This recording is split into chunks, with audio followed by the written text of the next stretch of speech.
반갑습니다. 초중고 내신 한능검까지 쉽고 재밌게 배우는 역정 한국사입니다. 오늘도 재밌는 역사 수업 시작합니다. 받고 이어서 수업합시다. 자, 신석기 시대에 가락바퀴란 유물이 있어요. 이거 정말 중요하고 시험에 너무너무 잘 나오는 내용이죠. 자, 가락바퀴란 게 뭐냐? 자, 요게 가락바퀴예요. 가락바퀴인데 이걸 옆에서 본 모양은 요렇게 해가지고 중앙에 구멍이 뚫려 있으니까 여기다 나무를 요렇게 끼워요. 끼워가지고 여기다가 딱 걸고 나서 이걸 팽 돌리면 실이 막 이렇게 감기겠죠. 이게 실 뽑는 도구가 바로 가락바퀴예요. 그 뭐 한 학생을 갖다가 이래 얘기를 하더라고. 이 가락바퀴가 맷돌만 크기다고 자기는 생각했대. 근데 실제로 가락바퀴의 크기는 여기 동그란 요 정도 있죠. 여기 리모컨에 있는 은색 요거 요 정도 크기예요. 만약에 이게 맷돌만한 크기면 실이 뽑히겠어. 실이 끊어지지. 안 그래요? 그래서 요 가락바퀴라 불리는 건데, 가락바퀴가 뭐 하는 거라고? 실 뽑는 도구예요. 어느 시대 때? 신석기 시대에.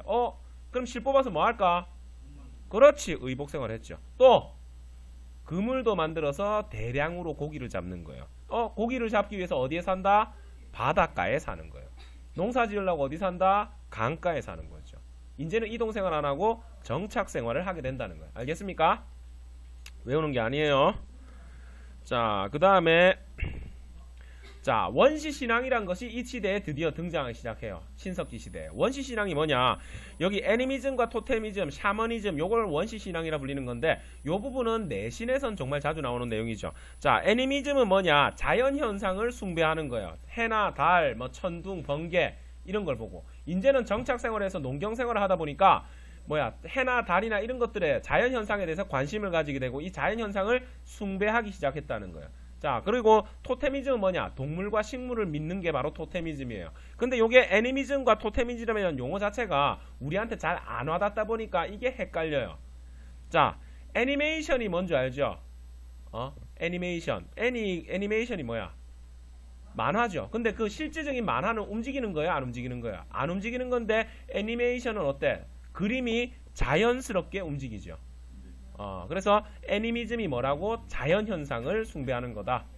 그 다음에 토테미즘은 뭐냐? 동물과 식물을 숭배하는 건데, 우리나라 고조선 건국신화를 보면 나오지. 곰과 호랑이. 이건 뭐야? 곰을 숭배하는 곰 토템 부족과 호랑이를 숭배하는 호랑이 부족 토템을 얘기하는 거예요. 이것처럼 토테미즘은 동물과 식물을 갖다가 숭배하는 거. 자, 그래서 이런 것들, 애니미즘과 동식물을 숭배하는 토테미즘은 지금 현재도 남아있죠. 어떤 곳 시골 마을에 가면 시골을 지키는 수호신으로 나무를 갖다가 숭배하죠. 선앙당이라 해서. 이게 언제부터 시작된 거다? 신석기 시대부터 시작돼서 지금까지도 유지가 되는 토테미즘의 대표적인 거예요. 알겠습니까? 자, 그 다음에 샤머니즘. 뭐 우리나라 전직 대통령도 한번 믿었다 그러는데, 샤먼이 뭐야? 무당을 얘기하는 거예요. 알겠습니까? 샤먼, 이 무당과 그 주술을 믿는 거. 여기 부모님들이 새해를 맞으면 어디가 전 보고 오기도 하죠. 그게 뭐라고? 샤머니즘이에요. 구탁을 하는 거. 이게 언제부터 발생했다? 신석기부터 발생해서 지금까지도 유지되고 있는 원시신앙이다. 알겠습니까? 자, 그래서 애니미즘과 토테미즘, 샤머니즘 구별을 할 수 있으면 됩니다. 자, 그러면 이런 신석기 시대는 정착생활을 하다 보니까 강가나 바닷가에 어떤 유적지가 있느냐? 요게 샤먼이죠. 자, 그래서 유적지가 너무 많아요. 신석기 시대 유적지는. 그래서 가장 기본적인 유적지 먼저 외우고 나머지 유적지를 알도록 합시다. 제일 먼저 부산 동삼동이라는 곳이 있어요. 부산 영도에 있는 곳이 동삼동인데, 부산 영도 동삼동에서는 폐총이라 해가지고 요게 조개 껍데기 그 무덤인데, 조개 무덤인데, 여기서 조개 껍데기 가면과 장신구 이런 칠해거리들이 발견이 됐어요. 원래 뭐냐면 신석기인들이 바닷가에 살면서 조개를 까먹고 남는 조개 가지고 이렇게 얼굴에 장난치다가 던져놓은 것인데, 여기서 발견된 것이 바로 동삼동 유적이다. 그 다음에 서울 암사동 한강유역이에요. 그래서 강가나 바닷가 맞지. 그 다음에 양양 오산리. 그래서 이 세 가지를 먼저 외우세요. 그래서 이걸 어떻게 외운다고? 자, 사투리로 동생을 뭐라 불러요? 동상이라죠. 그래서 이렇게 외우세요. 자, 부산 동상, 서울 암사서, 양양오삼. 왜 렉 걸렸다. 양양오삼 이렇게 외우세요. 뭐라고? 부산 동상, 서울 암사서, 양양오삼, 부산 동삼동. 그 다음에 서울 암사동, 그 다음에 양양 오산리. 어차피 오삼이나 오산이나 우리는 객관식 치죠. 여기다가 추가적으로 자, 그 탤런트 중에 김혜수 알아요? 김혜수 알죠? 그래서 김혜수가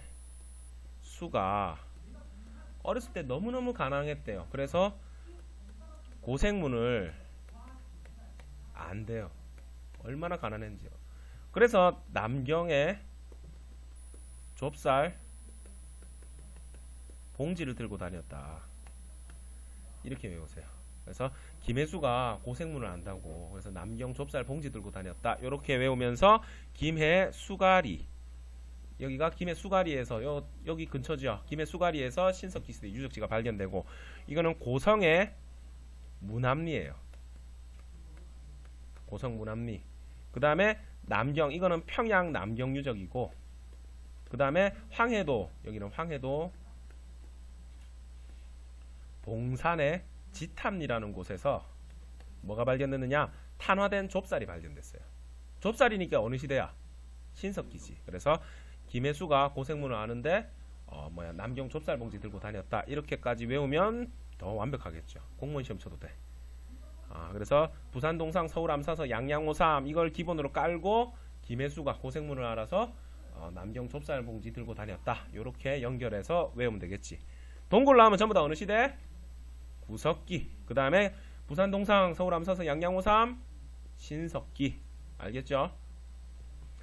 자, 이제 다음으로 청동기로 넘어갑시다. 자, 구석기, 신석기, 청동기 전부 다 뭘로 초점 잡는다? 먹는 거. 구석기 시대는 사냥과 채집을 해서 먹고 살다 보니까 이동생활, 무리세당할 평등 사회였고, 신석기 시대는 농경과 목축이 드디어 시작됐죠. 밭농사에 조피, 수수를 먹고 살았다는 거야.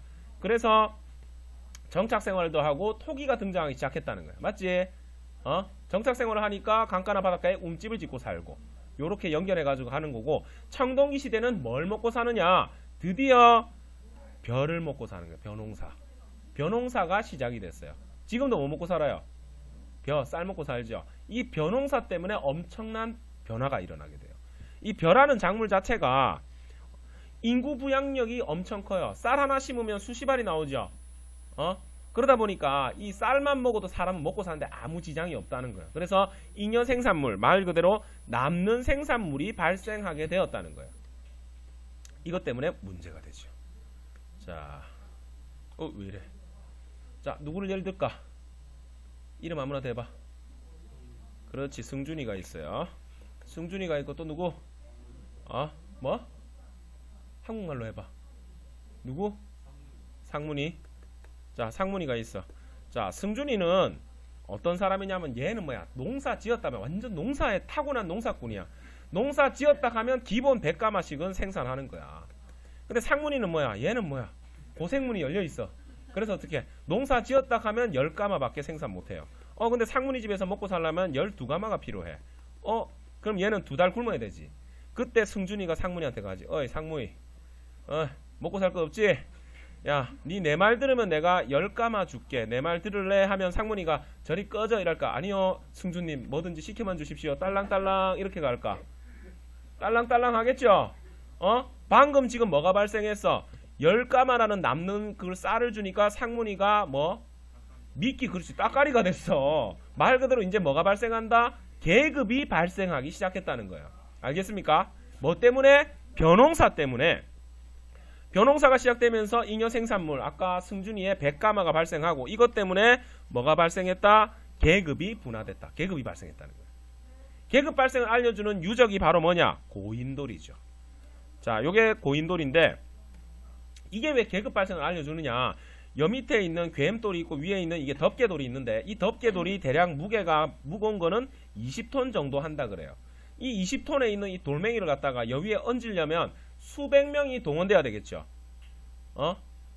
맞지? 이 수백 명을 동원해서 이 고인돌을 만들 수 있는 권력자가 등장했다는 거예요.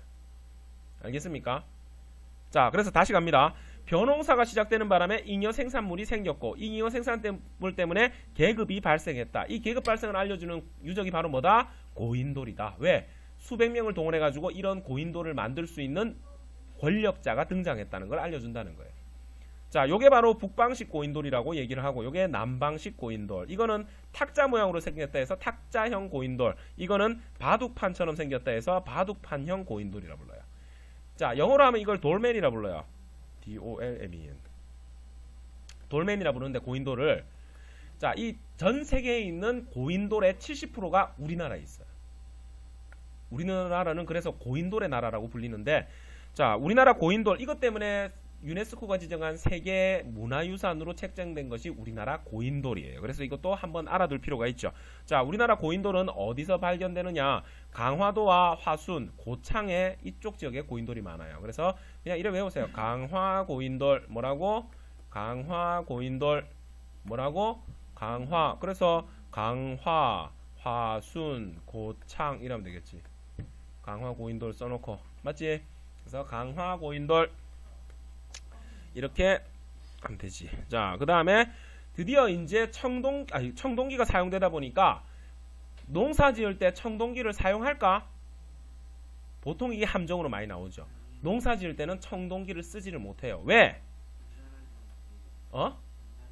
그렇지, 물러. 청동기는 구리에다가 주석을 섞어 만들다 보니까 무르기도 무르고, 그 다음에 청동이라는 금속은 워낙 귀해요. 지금으로 따지면 금덩어리 가지고 호미 만들어서 농사 짓는 거랑 마찬가지야. 그런 귀한 금속을 갖다가 쓸 수 있을까? 못 쓰죠. 그래서 뭘 쓴다? 아직까지는 석기를 사용해요. 그 대표적인 석기가 바로 반달 돌칼이에요. 자, 그래서 함정으로 자주 나오는 것이 우리나라 전 세계 역사를 해도 마찬가지야. 청동기 농기구는 존재했다 없다? 없다는 거예요. 그래서 문제에 청동제 농기구란 단어가 딱 나오면 무조건 꺼버리면 돼. 이거는 있은 적이 없어. 알겠죠? 자, 그래서 아직까지는 석기가 사용되는데, 청동기 시대에서 석기가 사용되다가 철기 시대 가면 그때부터 이제 철제 농기구가 쓰여요. 그래서 청동제 농기구는 인류의 역사상 없었다, 이렇게 하면 되지. 자, 그래서 반달 돌칼인데 이게 왜 반달 돌칼이냐? 반달 모양으로 생겼고 여기다가 이렇게 끈을 이렇게 연결해요. 그래서 손으로 잡고 여러 벼 이상을 베는 용도로 사용한 것이 바로 반달 돌칼이에요. 청동기 시대 대표적인 농기구예요. 알아둬야 돼요. 자, 그 다음에 넘어가서 토기는 민무늬 토기와 미송리식 토기, 그 다음에 뭐 붉은 간토기 이런 것들이 있는데, 민무늬 토기가 아까 얘기했지, 우리가 이런 둘러 뱃살 요거 했었죠. 그 신석기 시대를 알아두면 되고, 요거랑 구별해서 민무늬 토기, 이런 더눌러 뱃살 할 때 이런은 무슨 토기였어? 이런 민무늬 토기. 그래서 신석기 시대에 이런 민무늬와 청동기 시대의 민무늬 요게 다르다는 거예요. 그래서 시험 문제에 나와요. 그래서 청동기 시대에 이런 민무늬가 등장하였다. OX. X예요. 요것도 이건 내신에 자주 나오는 문제예요. 그 외에는 이제 미송리식 토기라는 게 있는데, 미송리식 토기 이거는 한번 알아둘 필요가 있어요. 요게 미송리식 토기죠. 특이점이 바로 손잡이가 이렇게 존재하는 것이 미송리식 토기의 특징이에요. 그래서 이게 미송리식 토기는 우리나라 고조선의 영역 범위, 세력 범위를 알려주는 유물이기 때문에 꼭 알아둬야 될 토기고, 청동기 시대 대표적인 토기가 뭐다? 미송리식 토기다. 손잡이가 있다. 넘어갑시다. 미안해요. 장난 한번 쳐봤어. 자, 움집에 살았어요. 역시 신석기와 청동기 둘 다 어디 살았다? 움집에 살았다. 자, 강가나 바닷가에 움집에 산 것은 신석기 시대 움집이고, 그 다음에 청동기는 아까 뭐 집의 차이도 얘기해줬죠. 그런데 배산임수의 구릉지에 살았다는 거예요. 이 말이 뭔 말일까? 배산임수는 뭘까? 배산, 뒤에 이렇게 산을 등지고 있고 앞에는 이렇게 강이 흐르죠. 강이 흐르고 약간의 언덕배기, 여기다가 움집을 짓고 살았다는 거예요. 왜 여기다 움집을 지었을까? 그렇지, 그것도 맞아. 맞는데 근본적으로 그러면 강가 여기도 살아도 되지. 물 구하기 쉬운데. 왜 구릉지에 살았냐면 방어를 위한 취락이 발전한 거예요. 방어. 아까 누구였어? 승준이가 있지. 승준이가 아까 100가마 갖고 있죠.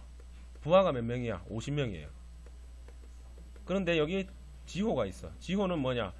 50가마 갖고 있어. 쌀. 근데 부하가 100명이야. 자, 지호 입장에서는 승준이만 없애면 이 100가마 누구 거? 지호께 되지. 50명 누구 거? 이렇게 되지.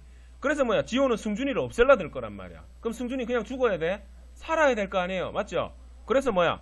여기 목책을 설치해서 방어를 위한 취락이 발전한 거예요. 그래서 구릉지 약간 언덕배기에 취락이 발전하게 된 거야. 알겠습니까? 이것도 외우는 거 아니지. 남는 생산물 뺏으려는 놈이 생긴다는 거예요. 알겠죠?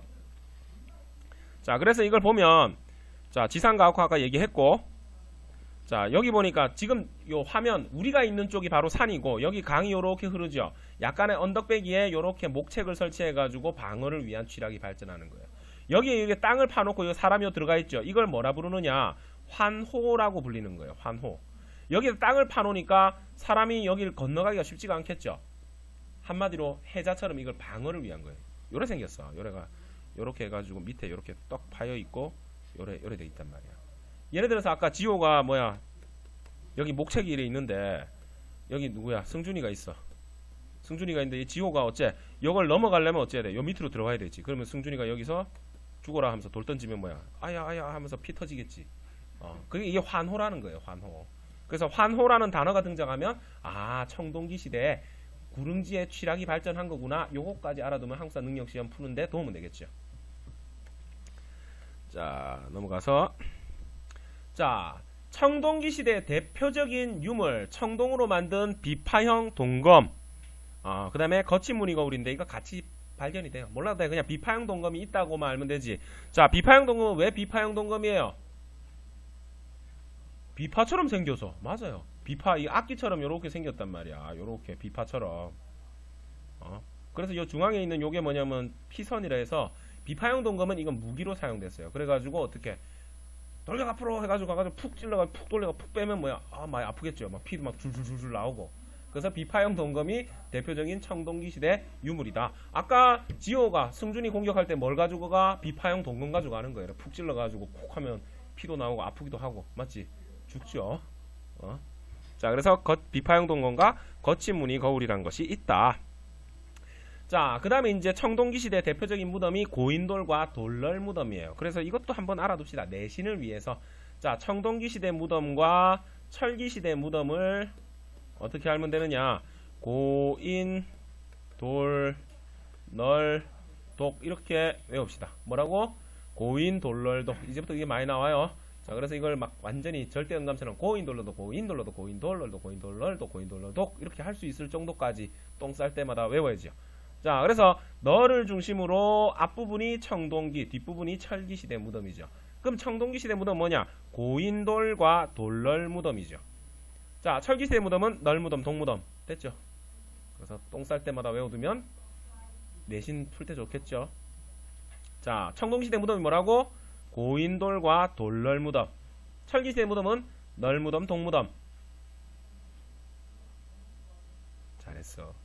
잠이 많이 오네. 자, 그래서 고인, 돌, 널, 독 이렇게 외워두세요.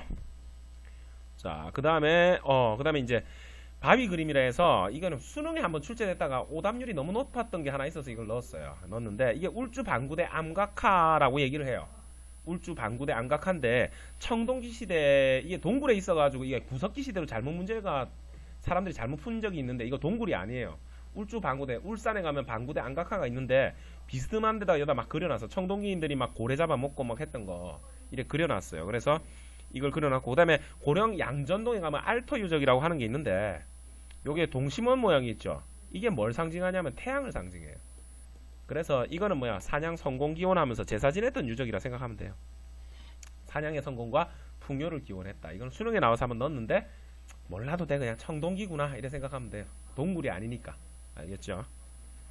자, 그 다음에 철기는 간단하죠. 아까 구석기, 신석기, 청동기는 다 먹는 걸로 가면 되고, 청동기부터 벼농사를 짓고 우리는 지금까지 벼농사를 통해서 먹고 사니까 철기 시대는 먹는 거 필요 없어요. 철기 시대는 자, 요거는 알아둬야 돼요. 세형동검, 잔무늬 거울, 거푸집. 뭐라고?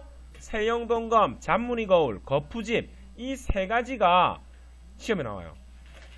뭐냐? 이 세 가지를 통해서 알 수 있는 것이 뭐냐? 요게 세형동검이에요. 말 그대로 날카롭게 생겼다 해서 이걸 세형동검이라 불리고, 다른 말로 이거를 한반도식 동검이라 불러요. 그래서 우리 교수들이 좋아하는 거예요. 아까 비파형 동검이 있었죠. 비파형 동검은 언제 거야? 청동기 거예요. 근데 비파형 동검은 요령식 동검이라 해서 중국식 동검이에요.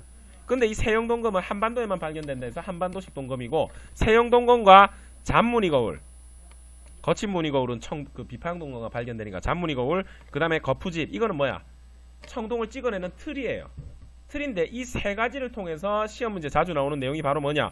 한반도에서 독자적인 청동기 문화가 발전했다는 거예요. 어느 시대? 철기 시대.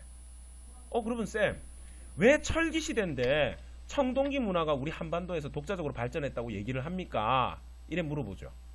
자, 그러면 청동기와 철기, 오늘까지는 청동기, 내일부터 모두가 철기 써, 이렇게 했을까요? 아니죠. 청동기를 쓰다가 철기가 도입되면서 청동기와 철기가 혼합된 시기가 등장한다는 거예요. 물론 철기가 쓰여지니까 이때 뭐야? 철기 시대인데 아직까지 청동기가 사용되고는 있었다는 거야. 그때 세영동검과 자문이걸 거푸집은 이건 뭐야? 우리 한반도에서만 발견되는 거기 때문에 한반도에서 철기 시대, 초기 철기 시대에 독자적인 청동기 문화가 발전하고 있었다. 다른 나라와 완전히 구별되는 청동기 문화를 가지고 있었다는 걸 강조하기 위해서 우리 교수님들이 이걸 좋아해요. 알겠죠? 그래서 세영동검, 자문이걸 거푸집은 철기 시대에 한반도에 독자적인 청동기 문화가 발전했다. 이렇게 알면 되겠죠? 자, 그 다음에 청동기 시대는 청동제 농기구를 썼죠? 누가 고개를 끄덕거려? 청동제 농기구는 인류의 역사상 없었다고 바로 뭘로 넘어와? 철제로 넘어와 버리죠. 그래서 철제 농기구와 철제 무기를 썼어. 그러면 이 세영동검은 뭐 할 때 썼어요? 의식용 도구예요. 말 그대로 우리가 거울이라 해서 청동거울을 갖다가 우리가 얼마나 예쁜지 쳐다보자 이렇게 보는 거울이 아니라 요게 이 샤먼들이죠. 얘들 무당들. 샤먼들이 하늘에 제사 지낼 때 요다 거는 거예요. 청동거울은. 그러면 햇빛이 딱 비치면 막 반짝반짝하면서 사이키 눈부셔 이러면서 뭔가 있어 보이겠죠. 이래 청동거울을 하는데 여기 지금 뭐야? 재물을 바치죠. 재물을 바치면 얘를 모가지를 따야 될 거 아니야. 멱을 딸 때 뭘 쓴다? 세영동검 이걸 썼어요. 남하고 싸울 때는, 전쟁을 할 때는 철제 무기를 쓰고, 농사 지을 때는 철제 농기구를 쓰고. 알겠습니까? 그래서 청동기는 뭐? 제사 지내는 의식용 도구로 바뀌어버려요. 철기 시대 가서는. 자, 그 다음에 이제 명도전, 반량전, 오수전 이런 게 있어요. 자, 요게 바로 명도전이라고 불리는 중국 돈이에요. 명도전과 반량전 이건 뭐 몰라도 연나라에 쓰였던 돈이고, 반량전은 진나라에서 썼던 돈이고. 그런데 어쨌든 이 중국 돈이 우리나라 땅에서 철기 시대에 발견돼요. 이걸 통해서 알 수 있는 게 뭘까? 중국 돈이 왜 우리나라에서 발견될까? 교류를 했으니까. 됐죠? 그 다음에 수능 시험에 한번 나왔던 게 이게 붓이죠. 경남 창원 다오리에서 붓이 발견됐어요.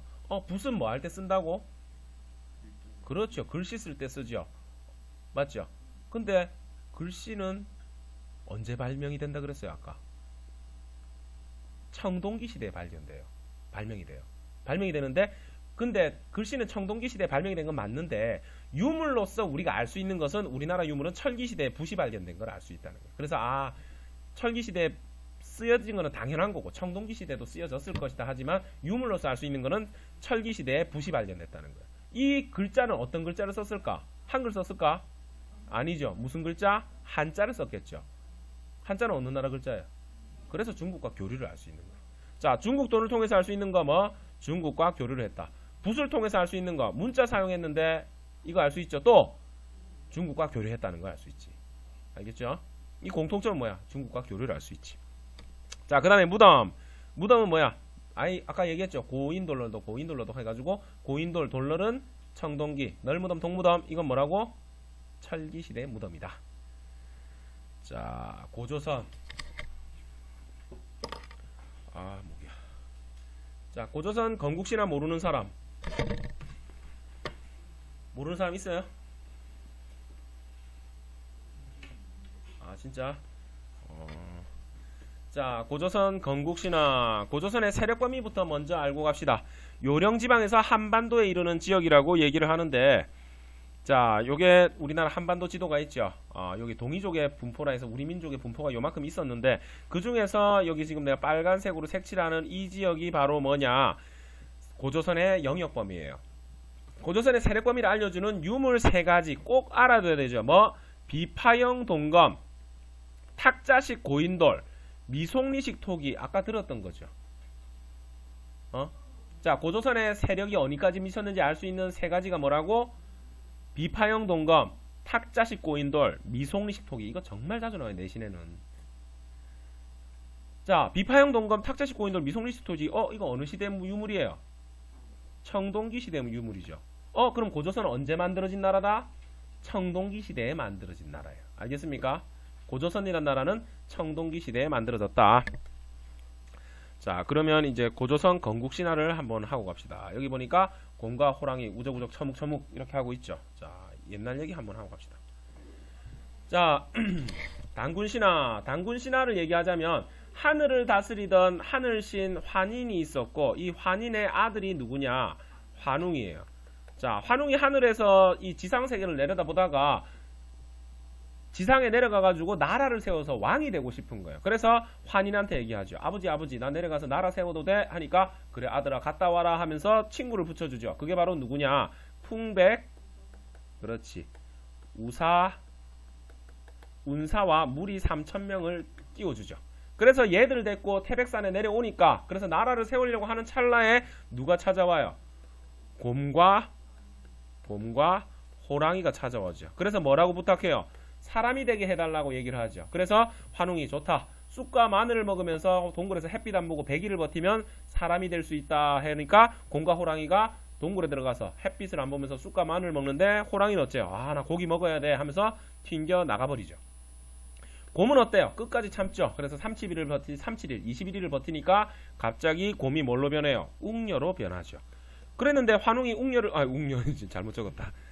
웅녀로 변했어요. 자, 그래서 웅녀로 변했는데 환웅이 웅녀를 보니까 어때요? 이뻐. 너무너무 예뻐. 아유야. 그래서 어떻게? 환웅이 웅녀랑 결혼하게 되고, 여기서 태어난 것이 바로 누구다? 단군 왕검이다. 단군 왕검이 세운 나라가 바로 뭐라고? 고조선이다. 이게 바로 우리나라에서 얘기하는 단군 신화죠. 자, 이걸 갖다가 학계에서 어떻게 해석을 하느냐?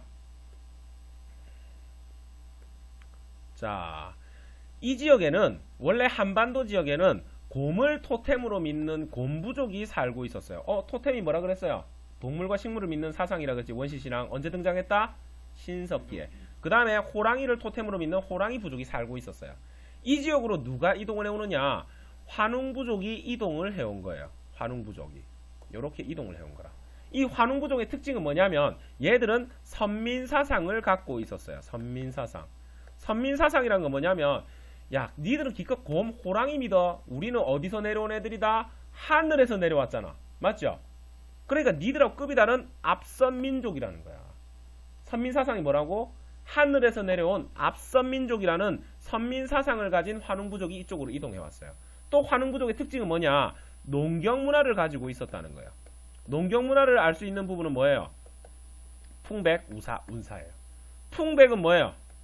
바람이겠지. 그 다음에 우사는 비, 운사는 구름이죠. 농사 짓는데 필수적인 요소들이에요. 자, 바람이 너무 세게 분다. 그럼 농사 망해요? 잘 돼요? 망하죠. 비가 너무 많이 와서 홍수가 난다. 농사 망하죠. 구름이 너무 많이 껴서 햇빛이 안 비친다. 농사 망한다는 거예요. 태양을 할 수가 없어. 왜? 태양은 말 그대로 하늘신이란 말이야. 그래서 풍백, 우사, 운사가 뭐? 농경과 필수적인 요소들이에요. 그래서 환웅부족이 한반도 지역으로 이동해 왔는데, 환웅부족은 어떤 부족이다? 선민사상을 가지고 있고 농경문화를 가지고 있는 이 부족이 이동을 해왔다는 거예요. 그래서 환웅과 곰토템, 호랑이 토템 이 세 개가 합쳐져서 하나의 나라를 만들려고 했으나 호랑이 토템은 튕겨 나가버리지. 배신하고. 그래서 누가 합쳐졌다? 환웅부족과 곰부족이 합쳐져서 만든 나라가 바로 고조선이다. 이렇게 설명을 하는 거예요. 알겠습니까? 자, 그러면 거기서 정말 시험에 자주 나오는 거, 단군 왕검이라는 단어에서 알 수 있는 사실이 있어요. 이 단군이란 건 뭐냐면 몽골말로 탱그르라고 하는 게 있어요. 단군이라 바뀌었는데, 탱그르가 뭐냐면 바로 단군이 제사장이라는 의미를 가지고 있어요. 제사장은 하늘에 제사 지내는 사람이라는 의미죠. 무당. 그리고 왕검은 말 그대로 왕이잖아. 왕은 뭐야? 정치적 지도자를 얘기하는 거예요. 자, 그런데 단군왕검이라는 하나의 단어로 뭉쳤네. 그러면 이걸 뭐라 부른다? 좀 어려운 말로 재정일치의 사회였다는 것이 알 수 있는 거죠. 알겠습니까? 자, 그래서 다시 한번 이 건국신화 알아두면서 이 내용을 알아야 돼. 특히 단군왕검은 재정일치의 국가였다는 걸 알 수 있어요. 단군왕검이 하늘의 제사도 지대고 나라도 다스렸다. 자, 어떤 정신으로 나라 세웠어요? 홍익인간 정신이지. 널리 인간을 이롭게 하라. 자, 그래서 선민사상, 농경사회 알 수 있죠. 토테미즘, 곰호랑이, 재정일치. 단군한검, 홍익인간 얘기했다. 자, 단군한검이죠. 자, 그랬는데 우리가 알고 있는 고조선은 단군 할아버지가 세운 고조선만 알고 있죠. 그런데 실제로는 그게 아니라는 거죠. 자, 여기 고조선이 있었어요. 이렇게 고조선이 있었고, 자, 당시 고조선은 연나라와 대적할 정도로 강력한 국가로 발전하게 돼요. 특히 준왕 때. 그래서 상대부경이라는 이런 직책도 만들어가지고 엄청나게 강력한 국가였는데, 이때 중국이 혼란기였어요. 혼란기였을 때 위만이란 사람이 고조선으로 넘어와요. 이 위만이 넘어올 때 상투를 틀고 그 다음에 오랑캐 옷, 흰옷을 입고 있었다고 얘기를 해요. 흰옷을. 상투를 트는 민족은 우리 민족밖에 없어요. 중국 애들은 상투 터요? 안 트지. 변발하잖아. 일본 애들도 뭐야, 그 임진왜란 보면 변발하죠. 근데 우리는 상투를 튼단 말이야. 우리 민족의 특징이에요. 그래서 흰옷은 우리만 입잖아. 어쨌든 위만이 우리나라에 넘어왔어. 뭐 중국 애들은 위만이 중국 사람이라고 우기는데 우리가 봤을 때는 한국 사람이야. 어쨌든 위만이 고조선으로 무리를 이끌고 오니까 아이고 기특한 놈 하면서 서쪽 변경의 땅을 떼줘요. 준왕이 떼줘가지고, 야, 이쪽 땅 네가 다스리면서 중국 애들이 쳐들어오면 네가 막아라 하면서 이걸 떼줬단 말이야. 그런데 이 위만이 어느 순간 세력을 길러가지고 준왕을 밀어내고 지가 짱 먹어요. 고조선의 왕이 돼요. 자, 그래서 위만이 고조선을 장악하기 이전의 조선을 단군조선이라 불리고, 자, 위만이 정권 잡은 이후부터를 갖다가 위만조선이라고 불러요. 이 둘 다가 뭐예요? 고조선이에요. 그래서 고조선은 두 가지가 있던 거예요. 단군조선과 위만조선. 알겠습니까? 그래서 이 준왕은 나중에 밑으로 내려와서 진나라의 왕이 됐다고 얘기를 하거든. 어쨌든 위만조선이 있는데, 자, 위만조선의 역사적 의의는 딱 두 가지예요. 요거만 알면 돼. 위만이 어디서 넘어왔어? 중국에서 넘어왔죠. 그러다 보니까 중국에 발달된 철기를 가져오게 돼요. 그래서 철기 문화가 고조선에 본격적으로 수용됐다. 이게 중요하죠. 고조선이 아까 언제 만들어졌다고? 청동기 시대. 아까 얘기할 수 있지. 고조선의 세력 범위가 뭐야? 비파형 동검, 탁자식 고인돌, 미송리식 토기를 통해서 알 수 있죠. 그래, 청동기에 만들어진 나라가 언제까지? 철기 시대까지 지속이 된 거예요. 그래서 위만조선 때는 철기 문화가 중국에서 본격적으로 수용이 됐다는 거고, 또 한 가지 알아야 되는 게 중개무역으로 번영을 했다는 거예요. 이건 좀 이따가 나중에 하게 됐지만, 여기 낙동강 하류에 똥처럼 생긴 나라가 있죠. 이게 바로 뭐예요? 변한이에요. 똥처럼 생겼으니까 변한이죠. 이 변한의 특산물은 뭘까? 철이에요. 철. 나중에 얘기할 거야. 자, 변한의 특산물은 철인데, 이 1,000원짜리 철이 있다고 칩시다. 1,000원짜리 철을 갖다가 요 고조선이 중국에다가 2,000원에 팔아먹고, 중국 물건 1,000원짜리 1,000원짜리를 여기다가 2,000원에 팔아먹으면서 엄청난 이득을 보게 돼요. 이게 바로 중개무역으로 번영을 하게 됐다는 거야.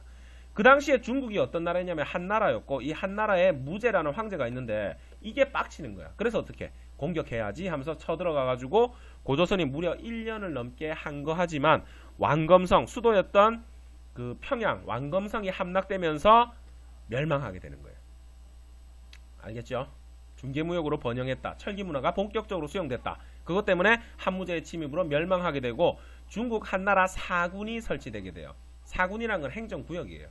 지금 우리나라로 치면 부산에는 기장군이 있죠. 그것처럼 한사군, 낭랑, 임둔, 현도 이런 군이 설치돼가지고 중국의 지배를 받게 된다. 자, 그런데 중요한 내용, 고조선은 8조법이라 해서 8조 법금이라고도 얘기해요. 8가지 법이 있었어요.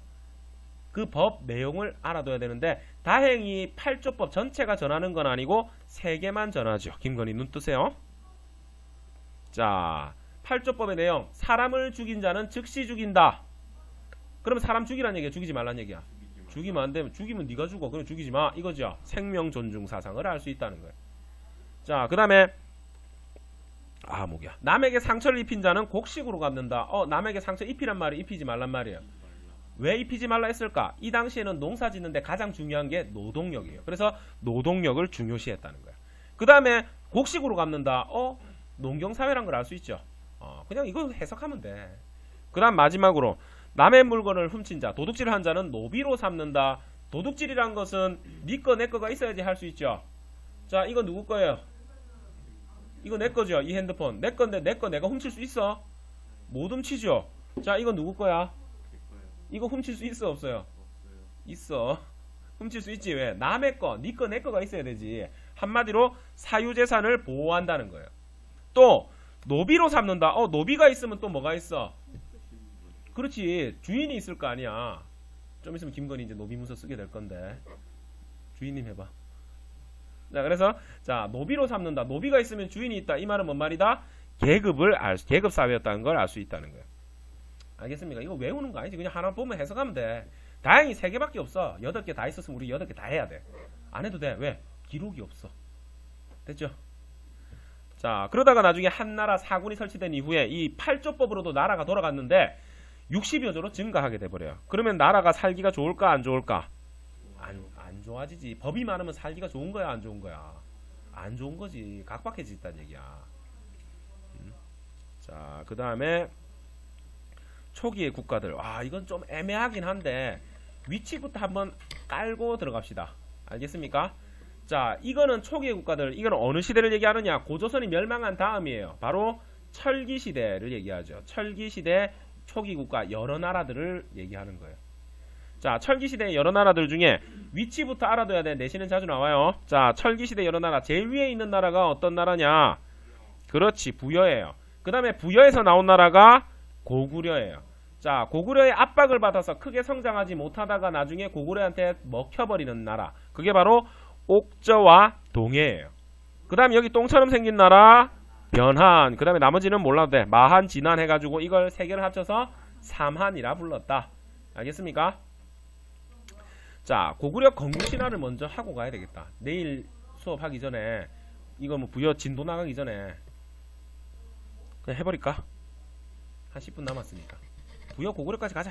갈 수 있는 데까지. 자, 부여란 나라는 특징적인 그 핵심적인 면을 알고 가야 돼. 부여란 나라는 오부족 연맹체 국가였어요. 뭐라고? 오부족 연맹체. 5개의 부족이 합쳐져 가지고 하나의 국가가 이루어진 거예요.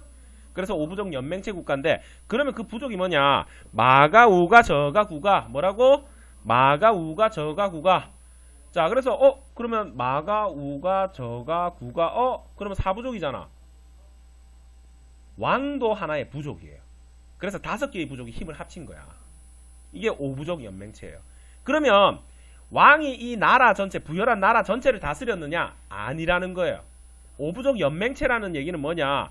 마가 지역은 마가 족장이 지가 알아서 다스려요. 우가는 우가, 저가는 저가, 구가는 구가. 각각의 족장들이 따로 다스려. 왕은 어디만 다스려? 자기 부족만 다스려요. 이걸 오부족 연맹체 국가라 불러요. 그리고 각각의 부족이 다스리는 이 4개 지역을 뭐라 불렀다? 사출도라고 불렀어요. 알겠습니까? 그러면 왕권이 강할까 약할까? 약해요. 연맹체 국가에서는 왕권이 약해. 알겠습니까? 그래서 어떻게 되냐면 흉년이 들거나 전쟁에 지면 일로와 왕 이러면서 왕을 죽이거나 갈아치우기도 했어요. 그 정도로 왕권이 약했던 게 부여예요. 왜? 오부족 연맹체 국가라서 그래요. 알겠습니까? 그래서 마가, 우가, 저가, 구가인데 요소 상식으로 알아야 되는 게, 마가는 얘는 뭘 토템을 믿을까? 마가니까. 그렇지, 말. 우가는 소, 저가는 그렇지, 돼지. 구가는 개예요, 개. 맞아, 개구자야. 여기다가 요거 하나 연결하면 뭐가 만들어져? 윷놀이에요. 우리가 도개걸윤모 배웠죠? 알죠? 도개건물요. 그게 요거예요. 도개걸윤모가. 그래서 윷놀이가 여기서 나왔다. 사출도에서 나왔다는 게 실제 문제에서 한번 출제된 적이 있었어요. 윷놀이는 어디서 나왔다? 사출도에서 나왔다. 부여에서. 자, 그 다음에 이제 부여의 아름다운 풍속이 몇 가지가 있는데, 그 중에 하나가 바로 우제전법이라는 것이 있어요.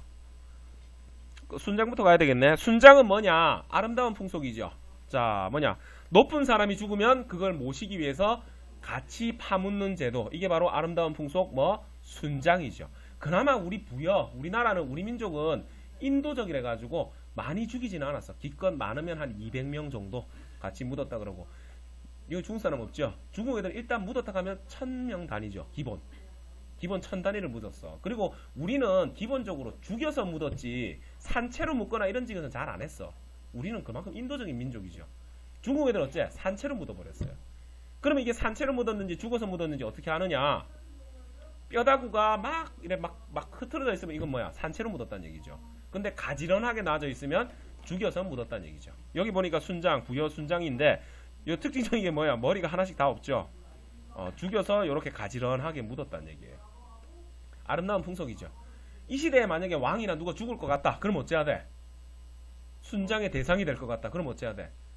도망가야 되지. 왜? 가만히 있으면 죽는 거죠.